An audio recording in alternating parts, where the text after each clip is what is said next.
Welcome to Leadership Works, the podcast focused on leadership in our challenging world. Now introducing your host, Dr. John Bedker, a leader, practitioner, and a scholar. It's a pleasure to have everyone on the Leadership Works podcast. Welcome, everyone. Thank you so much for tuning in to the Leadership Works podcast. I'm your host, Dr. John Bedker. Well, today is the fourth in a series on Belarus.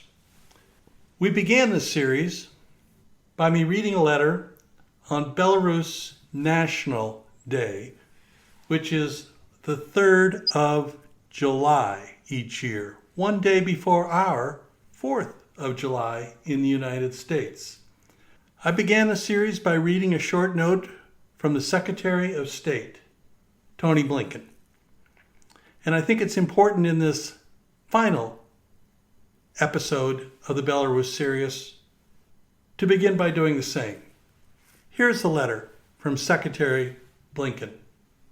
Today is Belarus official Independence Day. On behalf of the United States of America, I send my warmest wishes to the people of Belarus. On Independence Day, despite being an occasion to celebrate hard-won freedoms, Belarusians remain unable to determine their country's future or express their views without fear of harsh reprisal.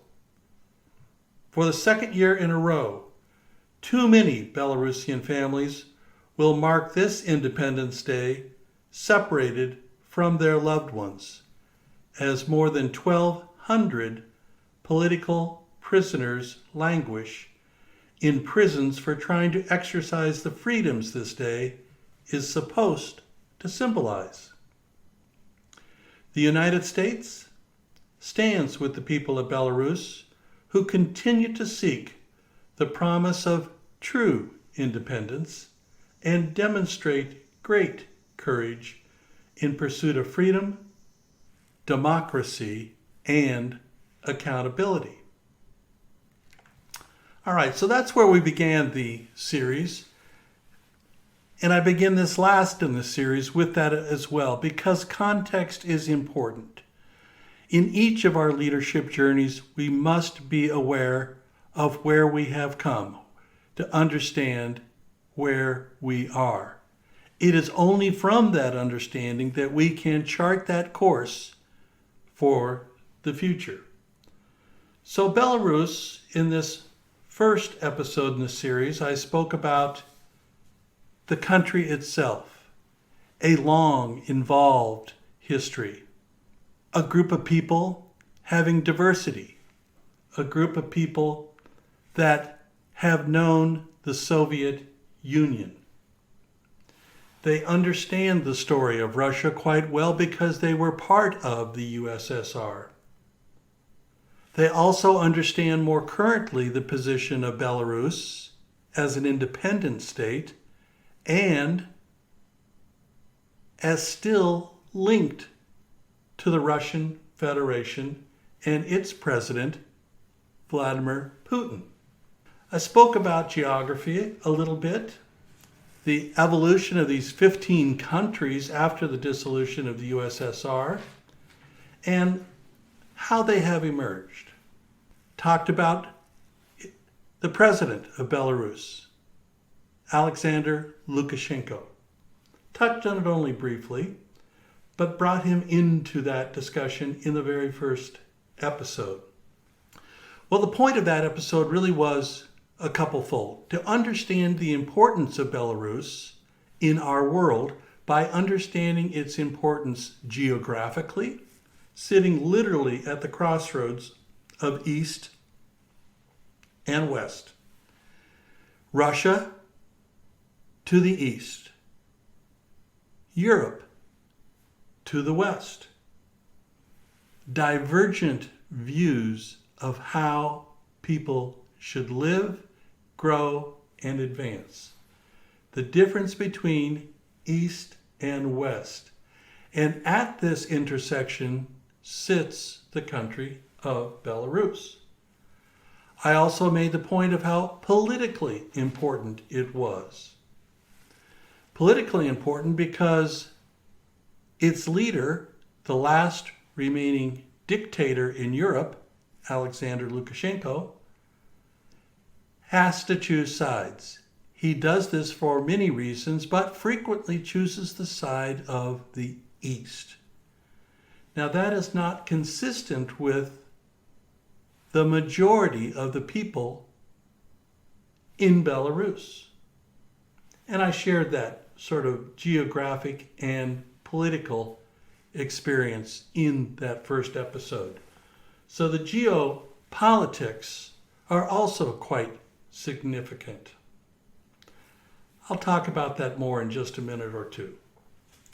I shared my personal experience being the U.S. Fulbright Scholar to Belarus, time that I had spent in the country with the people. And this is the takeaway from this first episode as I do this summary for you to remember. As leaders in our leadership journey, we do need to understand that baseline. Fancy words here, contextual framework, right? What's the context? What's that framework? Who are these people? From whence do they come? And you learn that, you gain that context, that contextual framework, by speaking to a diverse group of people. Workers, managers, leaders, supporters, challengers. I think that's key. And in your leadership journey, take that away from these series of podcasts on Belarus. Understand who it is you're speaking with. Understand as many diverse groups of those people as you can, and try to do it in an unfiltered context. Not what someone would tell you about someone else, but rather what that person would tell you directly about their lived experience, their circumstance, their goals and aspirations, their vision. I had that opportunity to speak with a wide range of people in many different positions, in many different circumstances in Belarus. In your leadership journey, that will be important. Okay, so I made that point in that episode. I want to stress it here. I do think that's particularly important. This leadership story that we're trying to understand about Belarus, as I say in future episodes, is really quite an important tale for us in the United States. I spoke about the free and fair elections, how they came about, how Lukashenko did not provide free and fair elections, and what the role of the United States was as I arrived in Belarus. President of the United States, Donald Trump, and the President of Russia, Vladimir Putin, had agreed to remove the ambassador from Belarus, to put in place staff that were in fact Russian. It was an eye-opening experience. Again, as the leader in your leadership journeys, understand who the people are, who the players are, who provides their voice, what it means when they are talking. It may not be the words alone. There may be an agenda. Important to know. And you might say, oh, my life is not this way. Sadly, today, it's important for all of us to have a good, firm footing on the foundation. Who it is that you are leading, who it is that you will be engaging. It is important to understand. Well, then, I concluded this first episode with some of my experiences and what I was seeing firsthand. I certainly spoke about the government people because I did, in fact, have direct contact with many people, many senior people, and that was great because I learned a lot. I also had people on the streets, or in a restaurant, in a store, at a dinner to speak with. That was equally important. I also shared my experience as the Fulbright professor at Belarus State Economic University. These students truly were a joy to be with. Their vision for the future, their eagerness to learn, and to learn how to become part of the West, how to do business in the West, how to engage, was truly foundation setting. Okay, so there we go. That was pretty much the first episode. So what did we learn? We learned context. We learned understanding. We learned diversity of opinion. We wanted to make sure that we are not just getting filtered, but rather unfiltered baseline information. Okay? So there. The next episode, episode 15, I went through a number of axes of investigation. I've talked about this in previous episodes, but I'll do it here quickly. Problem identification. We have to really understand what the problem, what the challenges are, in order then to get over to that important part of the coin, problem solving. So I looked socially, politically, economically, and militarily at the country of Belarus. And starting off with it socially, dealing with the reality that the majority of people speak Russian. They identify and communicate as Russian, many of the people. While religious freedoms may be available and many people may practice religion, the president, Alexander Lukashenko, can also bring a halt, in fact, make it illegal to do these things if he deems it not in the best interests of the state. Talk about size. Scope's always important on your leadership journey. How large a challenge am I looking at? Over 9 million people in Belarus. That 9 million people is diverse.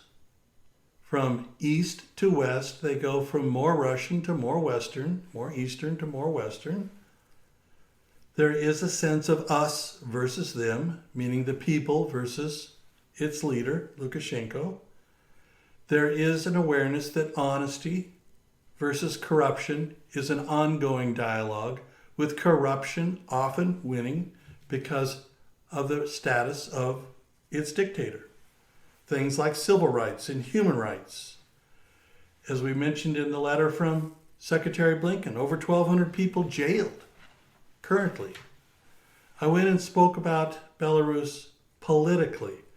And you might say, well, my organization isn't that way. Well, I'm afraid it is. All organizations have that component. Do not disregard it in your leadership assessment. It's particularly pointed, of course, though, in Belarus, and that makes the point. The point, again, that there are constitutional norms, there are constitutional privileges about human rights and civil rights, the practice of freedoms. I make the point, though, that again, Lukashenko has said any part of that constitution can be abrogated and will, if he determines that it is not in the best interests of the state. Well, the free and fair elections I spoke about at some length. There hasn't been one in a long time. The most current one, widely seen as not free, not fair, and absolutely corrupt. I spoke about the woman who most people determined were the winner, the fairly elected president, Svetlana Sikneskaya, who now sits in exile with the staff. She, in fact, has been nominated for the Nobel Peace Prize twice because she represents the will of the people. In your leadership journey, understand that. What is that will of the people? It's not to say that they may be right, but you have to understand what it is. Okay? To allow the president, Lukashenko, to repress, to arrest people, and to exert autocratic control is a real problem. Lukashenko does it by selling stability, heat, light, work, food, safety. The KGB is alive and well in the country of Belarus to this day. So he has a story. That's the carrot. But the stick, jail, imprisonment, death. Militarily, well, there's been an invasion by Russia into Ukraine. I think we all know about that. What has been Belarus's role? And I spoke about that with its president allowing Putin to stage troops through Belarus, to bring nuclear weapons into Belarus. And it took the Ukrainians to close down the train line so that they couldn't support those troops.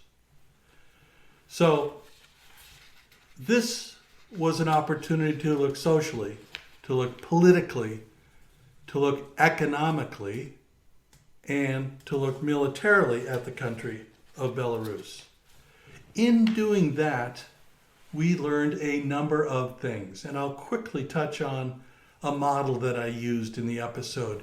Many, many models could be appropriate. I'm not pushing this one as the one, but it makes, I think, important points in all of our leadership journeys, and I hope yours. I used the LPI, the Leadership Practices Inventory, a model. First thing that you should do, model the way. Your conduct, your behavior is viewed and seen by those you lead. You need to model the way. In so doing, it's instructive for others to follow. To inspire a shared vision. Well, each of those words is key and important, and I stressed that. Inspire. Leaders should, in fact, be inspirational. A shared vision, not just their vision. In this case, I spoke about Belarus and its dictator, Alexander Lukashenko. He does not share a vision with the people. He dictates the vision. The vision is important. Another key word, though, you need to look forward, not just back, right? Vision, forward. Third, challenge the process. Very important. Again, not allowed in Belarus. People could become imprisoned and do. But those that question that status quo, there's this saying, if it isn't broken, don't fix it. Well, in our leadership journeys, we need to go beyond that. If it's not broken, make it better. Continuous improvement to get better and better by challenging that status quo and improving processes to achieve better outcomes. Fourth, enabling others to act. I spoke about this as well at some length. Leaders have to realize that there is a span of control. You can do a lot, but you can only do so much. If someone has a great idea, let them execute it. Let them bring it to fruition. Enable them to act. And lastly, encouraging the heart. Goodness gracious, something we've certainly learned over COVID is things can be tough. But we still have to try to encourage those we lead. Encourage their heart to the best that we can. All right, so I spoke about the LPI. 1, modeling the way. 2, inspiring a shared vision. 3, challenging the process. 4, enabling others to act. And 5, encouraging the heart. All important in our leadership journeys to have awareness and understanding of, particularly as it relates to those we lead. I did speak about Doris Goodwin's book on leadership, and I made the point about listening, learning, and caring. She makes the point that empathy is a key leadership competency. Okay, so then the last episode,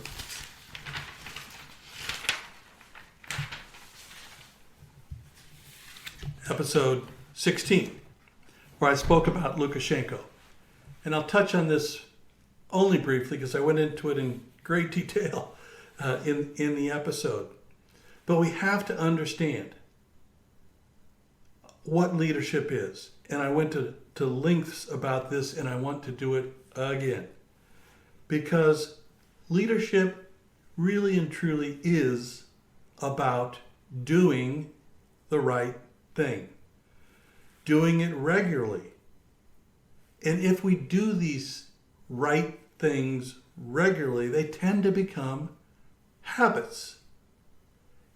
And that is when leadership can actually be relatively simple.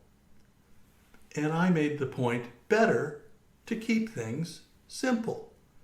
Well, what happens if you don't choose that path? And this is, of course, the path of the president of Belarus, Alexander Lukashenko. It becomes more difficult.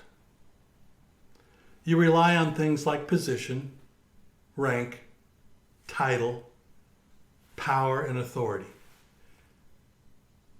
I made the point in the episode, and let me make it again. These are not leadership. Position and rank are not leadership. Leadership truly is this regular, ongoing, and genuine and authentic effort to do the right thing. That is leadership. I went back about the Constitution and spoke about the conflict between what that Constitution says and what the dictator, Alexander Lukashenko, does. We as leaders must remain diligent and aware. I stressed each of those in the episode. Wouldn't it be quicker and easier to cut the corner? To just say, well, this is it, that's the end of it. Well, perhaps. But that is not leadership.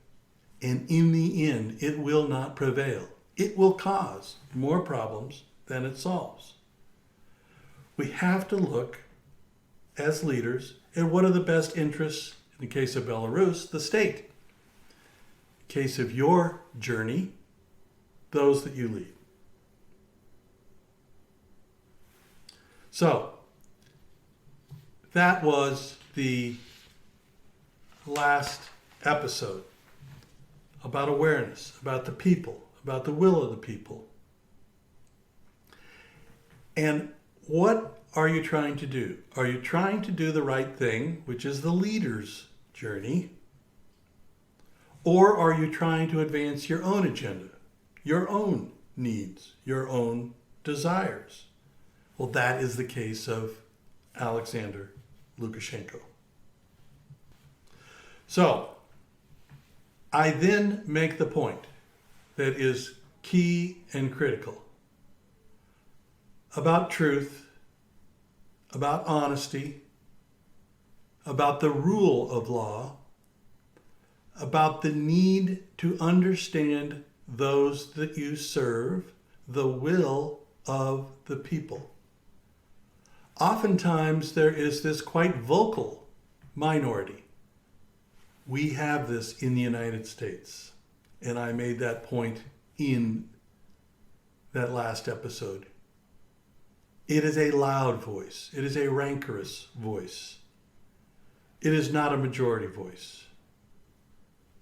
It is not a truthful voice.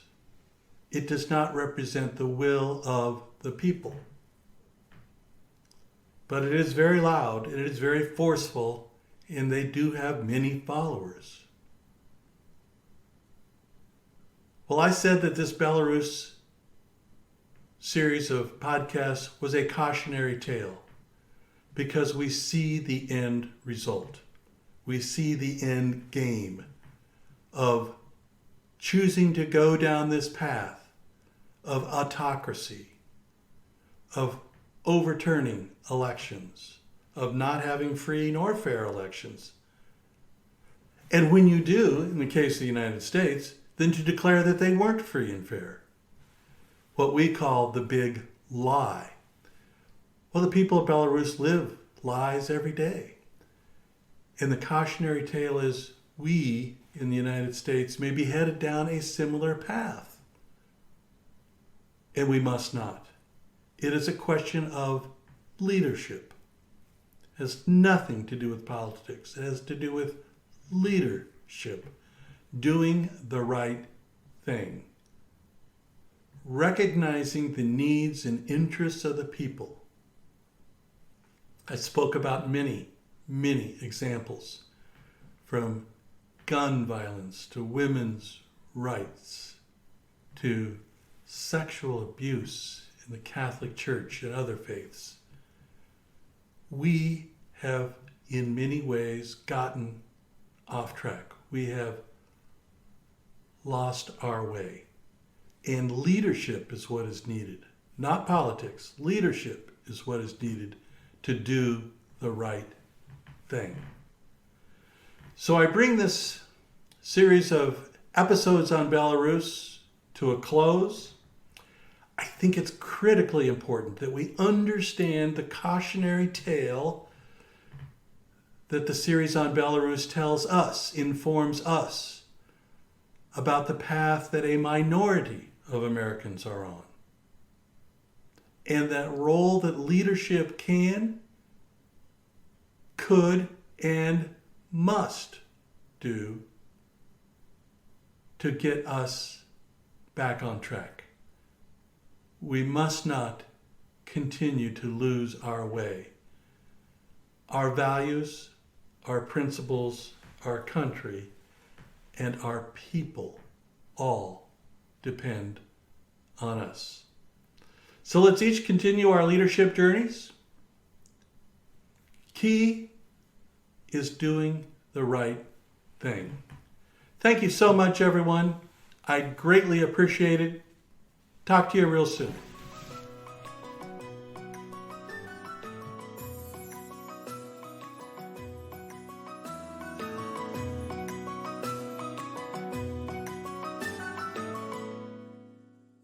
Thank you all for tuning in. We sincerely hope you will tune in again to the Leadership Works podcast. If you enjoyed this podcast, please tell your friends. And, of course, we hope you will subscribe and be a regular listener. Again, thank you for tuning in to the Leadership Works podcast. Have a great day.